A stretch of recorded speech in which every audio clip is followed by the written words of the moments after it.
ನಾನು ಮುಖ್ಯಮಂತ್ರಿ ಆಗಬಾರ್ದಾ ಹೀಗಂತ ಹೇಳಿ ಮತ್ತೊಮ್ಮೆ ಸಿಎಂ ಆಸೆಯನ್ನ ಬಿಚ್ಚಿಟ್ಟಿದ್ದಾರೆ ಗೃಹ ಸಚಿವ ಡಾಕ್ಟರ್ ಜಿ ಪರಮೇಶ್ವರ್ ಅವರು.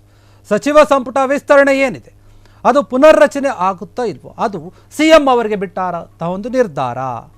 ಹಾಗಾದರೆ ನಾನು ಸಿಎಂ ಆಗಬಾರ್ದಾ ಅಂತ ಹೇಳಿ ಈಗ ಮತ್ತೊಮ್ಮೆ ತಮ್ಮ ಸಿಎಂ ಆಸೆಯ ಒಂದು ಮನಸ್ಸಲ್ಲಿದ್ದ ಒಂದು ಆಸೆಯನ್ನು ಬಿಚ್ಚಿಟ್ಟಿದ್ದಾರೆ. ಸಂಪುಟ ವಿಸ್ತರಣೆ ಪುನರ್ರಚನೆ ನಿರ್ಧಾರ ಏನಿದೆ ಅವೆಲ್ಲವೂ ಕೂಡ ಸಿಎಂ ಅವರ ಒಂದು ಸುಪರ್ದಿಯಲ್ಲಿ ಬರುತ್ತೆ. ಸೂಕ್ತ ಸಂದರ್ಭದಲ್ಲಿ ಹೈಕಮಾಂಡ್ ನಿರ್ಧಾರವನ್ನು ಮಾಡುತ್ತೆ.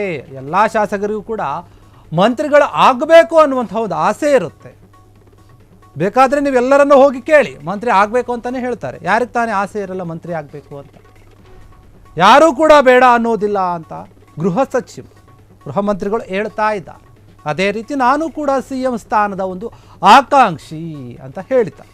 ಹುಬ್ಬಳ್ಳಿಯ ವಿಮಾನ ನಿಲ್ದಾಣದಲ್ಲಿ ಗೃಹ ಸಚಿವ ಡಾಕ್ಟರ್ ಜಿ ಪರಮೇಶ್ವರ್ ಅವರು ಈ ರೀತಿಯಾಗಿ ಹೇಳಿಕೆಯನ್ನು ಕೊಟ್ಟಿರುವಂಥದ್ದು.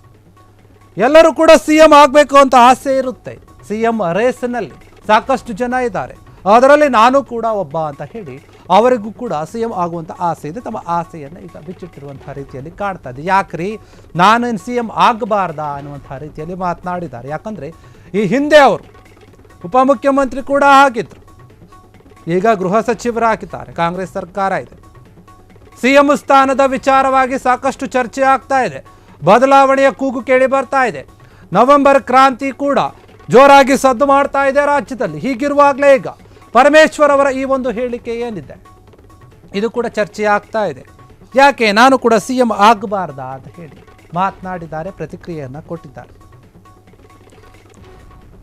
ನಾನು ಕೂಡ ಸಿಎಂ ಆಕಾಂಕ್ಷಿ ಅಂತ ಅನ್ನೋ ರೀತಿಯಲ್ಲಿ ಪರಮೇಶ್ವರ್ ಹೇಳಿಕೆಯನ್ನು ಕೊಟ್ಟಿರುವಂಥದ್ದು. ಅವರು ನೋಡಿ ಮತ್ತೆ ಈಗ ಇನ್ನೊಂದು ಬಾರಿ ಕೂಡ ಸಿಎಂ ಆಗುವ ಒಂದು ಆಸೆಯನ್ನು ಬಿಚ್ಚಿಟ್ಟಿದ್ದಾರೆ. ಯಾಕಂದರೆ ಈ ಹಿಂದೆ ಕೂಡ ಕೆಲವೊಂದು ಬಾರಿ ಅವ್ರು ಹೇಳ್ದಂಗೆ ಕಾಣ್ತಾ ಇತ್ತು, ಈಗ ಮತ್ತೆ ಹೇಳ್ತಾ ಇದ್ದಾರೆ. ಯಾರೋ ಒಬ್ರು ಕೇಳಿದ್ದಾರೆ ಅನ್ಸುತ್ತಲ್ಲಿ, ಸಿಎಂ ಒಂದು ರೇಸ್ನಲ್ಲಿ ಆಕಾಂಕ್ಷಿಯಲ್ಲಿ ನೀವು ಕೂಡ ಇದ್ದೀರಾ ಅಂತ. ಅವಾಗ ಹೇಳ್ತಾರೆ ಅನ್ಸುತ್ತವರು, ಯಾಕ್ರಿ ನಾನು ಸಿಎಂ ಆಗಬಾರ್ದ, ನಾನು ಸಿಎಂ ಅಭ್ಯರ್ಥಿ ಥರ ನಿಮಗೆ ಕಾಣ್ತಾ ಇಲ್ವಾ ಅನ್ನೋಂಥ ರೀತಿಯಲ್ಲಿ ಮಾತನಾಡಿದ್ದಾರೆ, ಹೇಳಿದ್ದಾರೆ. ನಾನು ಕೂಡ ಸಿಎಂ ಆಕಾಂಕ್ಷಿ.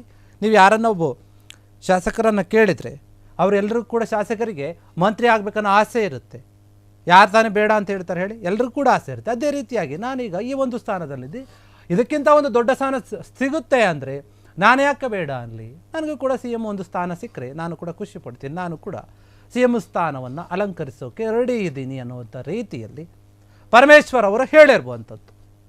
ಈ ಒಂದು ಕುರ್ಚಿ ರೇಸ್ನಲ್ಲಿ ಈಗ ಹಾಗಾದರೆ ಪರಮೇಶ್ವರ್ ಅವರು ಕೂಡ ಇದ್ದಾರೆ. ಒಂದು ವೇಳೆ ಬದಲಾವಣೆಯ ಒಂದು ವಿಚಾರ ಏನಾದರೂ ಬಂದರೆ, ನಿಜವಾಗಿಯೂ ಕೂಡ ಬದಲಾಗುತ್ತೆ ಅನ್ನೋದಾದರೆ ಆಗ ಪರಮೇಶ್ವರ್ ಅವರು ಕೂಡ ಬರ್ತಾರಾ ಪೈಪೋಟಿಗೆ ಎನ್ನುವಂಥ ಮಾತು ಮತ್ತು ಚರ್ಚೆ ಕೂಡ ಆಗ್ತಾ ಇದೆ ಈ ಒಂದು ವಿಚಾರದಲ್ಲಿ. ಯಾಕಂದರೆ ರಾಜ್ಯ ರಾಜಕೀಯದಲ್ಲಿ ಅದು ಮುಖ್ಯವಾಗಿ ಕಾಂಗ್ರೆಸ್ ಪಕ್ಷದಲ್ಲೇ ಸಾಕಷ್ಟು ಭಿನ್ನಮತ ಇದೆ. ಒಂದೊಂದು ನಾಯಕರು ಒಂದೊಂದು ರೀತಿಯಾಗಿ ಮಾತನಾಡ್ತಾ ಇರ್ತಾರೆ ಕೆಲವೊಂದು ವಿಚಾರಗಳಲ್ಲಿ. ಈ ಹಿಂದೆ ಒಂದು 2-3 ದಿನದಿಂದ ಅಷ್ಟೇ ಕೆಲ ನಾಯಕರು ಭೇಟಿಯಾಗಿದೆ. ಅಂದರೆ ಮಹಾದೇವಪ್ಪ ಆಗಿರ್ಬೋದು, ಸತೀಶ್ ಜಾರಕಿಹೊಳಿ, ಪರಮೇಶ್ವರ್, ಈ ಮೂವರು ಕೂಡ ಭೇಟಿಯಾಗಿದ್ದರು. ಈ ಮೂವರ ಒಂದು ಭೇಟಿ ಕೂಡ ಸಾಕಷ್ಟು ಚರ್ಚೆಯನ್ನು ಉಂಟು ಮಾಡಿತ್ತು. ಯಾಕೆ ಕಲ್ತಿದ್ರು ದಲಿತ ನಾಯಕರು? ಏನಾದರೂ ಒಂದು ಬದಲಾವಣೆ ಇದೆಯಾ ರಾಜಕೀಯದಲ್ಲಿ? ಏನಾದರೂ ಒಂದು ದೊಡ್ಡ ಬದಲಾವಣೆ ಆಗ್ತಾ ಇದೆಯಾ ಅನ್ನುವಂತಹ ಮಾತು ಕೇಳಿ ಬರ್ತಾ ಇತ್ತು. ಹೀಗಾಗಿ ಈ ಒಂದು ವಿಚಾರವಾಗಿ ಈಗ ಮತ್ತೆ ಮಾತನಾಡಿದ್ದಾರೆ ಪರಮೇಶ್ವರ್ ಅವರು. ಸಿಎಂ ಒಂದು ವಿಚಾರವಾಗಿ, ಬದಲಾವಣೆ ವಿಚಾರವಾಗಿ ಆಗಿರ್ಬೋದು, ಅಥವಾ ನಾನೇ ಮುಖ್ಯಮಂತ್ರಿ ಆಗಬೇಕು ಎನ್ನುವಂಥ ಒಂದು ವಿಚಾರವನ್ನು, ಆಸೆಯನ್ನು ಬಿಚ್ಚಿಟ್ಟಿರುವಂಥದ್ದು. ಪರಂ ಅವರ ಈ ಒಂದು ಹೇಳಿಕೆ ಏನಿದೆ ನಿಜವಾಗ್ಲೂ ಕೂಡ ಸಾಕಷ್ಟು ಚರ್ಚೆಯನ್ನು ಉಂಟು ಮಾಡ್ತಾ ಇದೆ. ಹುಬ್ಬಳ್ಳಿಯ ವಿಮಾನ ನಿಲ್ದಾಣದಲ್ಲಿ ಪರಮೇಶ್ವರ್ ಹೇಳಿಕೆಯನ್ನು ಕೊಟ್ಟಿದ್ದಾರೆ.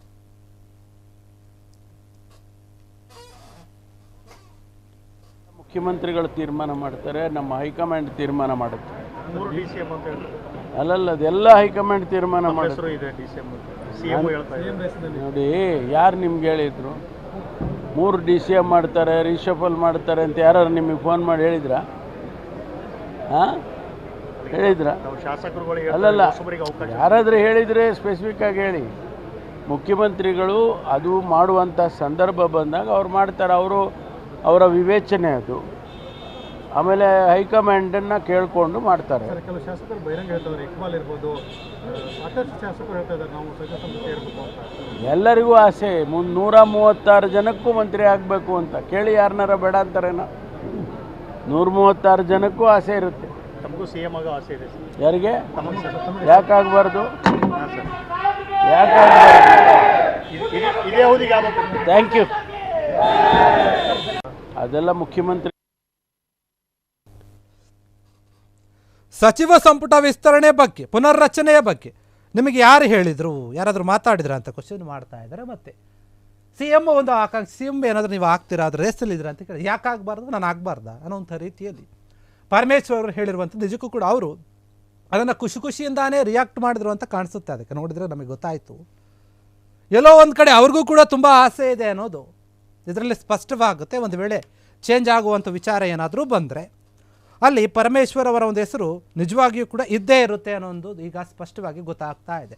ಒಂದು ವೇಳೆ CM ಬದಲಾವಣೆಯ ವಿಚಾರ ಏನಾದರೂ ಇದ್ದರೆ ಪರಮೇಶ್ವರ್ ಅವರು ಅಲ್ಲಿ ಇರ್ತಾರೆ ಅನ್ನುವಂಥದ್ದು ಈ ಒಂದು ಮಾತಿನ ಮೂಲಕ ಸ್ಪಷ್ಟ ಆಗ್ತಾ ಇದೆ.